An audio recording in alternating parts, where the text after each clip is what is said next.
Hello. Hello. হ্যাঁ, কে বলছেন? কেন আমাকে চিনতে পারো নাই? না তো। আরে রিসিভ করেন। চিনতে পারো নাই? না তো। আমি সজীব। ও, হঠাৎ এতদিন পরে ফোন দিলে? তুমি তো জানো আমার বিয়ে হয়ে গেছে, তবে এখন কেন আবার কল দিলে? কেন বিয়ে হয়েছে তো কি হয়েছে, তাই বলে কি কথা বলা নিষেধ আছে? না, নিষেধ নাই, কিন্তু কথা বললে তো মায়া বাড়বে না? আচ্ছা, মায়া তো বেরোবেই, সেটা তো ঠিকই আছে, কিন্তু আসলে একটা জিনিস কি, উম, কি বলতে পারো নাই আমাকে, না? না আসলে আমি যেটা বলতে চাইতেছি, আম, মানে বলে তুমি কেন? তো আমার, আচ্ছা, তুমি তো আমার একটা পুরন প্রেমিক ছিলে, তাই না? হুম। আহ, আসলে পুরন প্রেমিক, প্রেমিক না, তুমি আমার প্রেমিক, আমি তোমার প্রেমিকা। তুমি তো আমার পুরন প্রেমিকা আর আমি তোমার প্রেমিক, হুম। তাই না?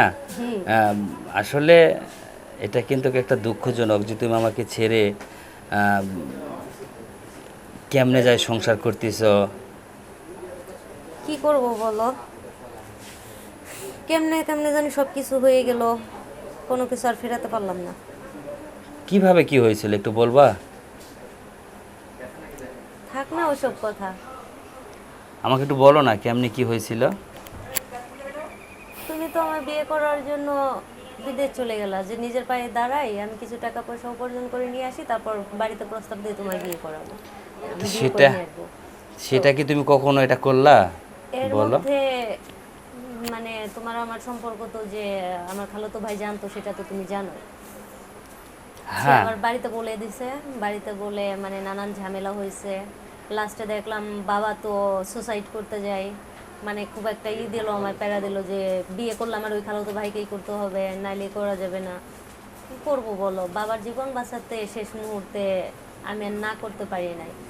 বাবা বিষের বোতল হাতে নিচ্ছে, বিষ মুখেও দিছিল, পরবর্তীতে হসপিটাল ভর্তি ছিল কয়েকদিন, 3 দিন। তো বাবার জীবন বাঁচাতে আমি বাধ্য হয়েছি এই বিয়েটা করতে। কিন্তু তোমার একটা বিবেক করা উচিত ছিল যে তুমি আমার সে একটা প্রেমিকা, কারণ তোমার সাথে আমার যে সম্পর্ক এটা তো আলাদা একটা সম্পর্ক।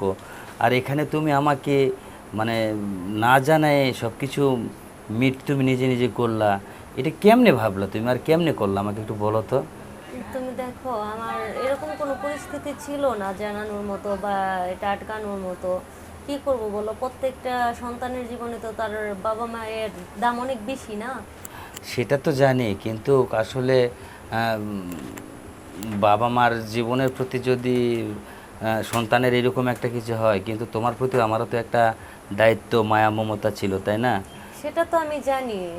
কারণ তোমার সাথে প্রেম করছি তোমাকে বিয়ে করার জন্য, আর তাছাড়া তোমার সব কিছুতে আমি মানে প্রমাণ পাইছি তোমার, আর তুমি আমাকে কি না না জানাই না শোনাই তুমি বিয়ে করলা তোমার ফুফাতো ভাইয়ের সঙ্গে, এটা কেমনে তুমি সম্ভব করলা?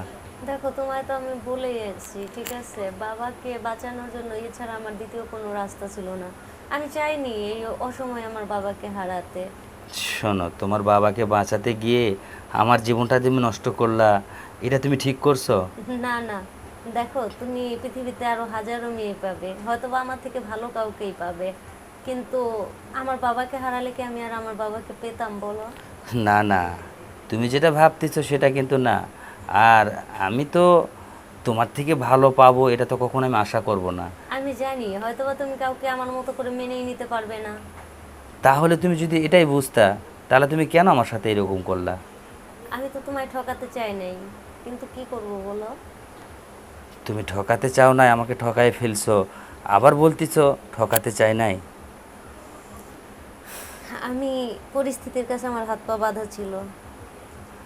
আসলে ঠিক বলছো তুমি, তুমি পরিস্থিতির কাছে তুমি যখন পা বেঁধে রাখছো, আর আমার দিকটা তুমি একটাবার ভেবেও দেখো নাই। বাহ, অনেক ভালো একটা নাটক সাজাইছিলে তুমি, তোমার নাটকটা না অনেক ভালো লাগছে আমায়। দেখো, তুমি এইভাবে বলো না, আমার খুব কষ্ট হয়, আর তুমি এভাবে আমার ভুল বুঝতে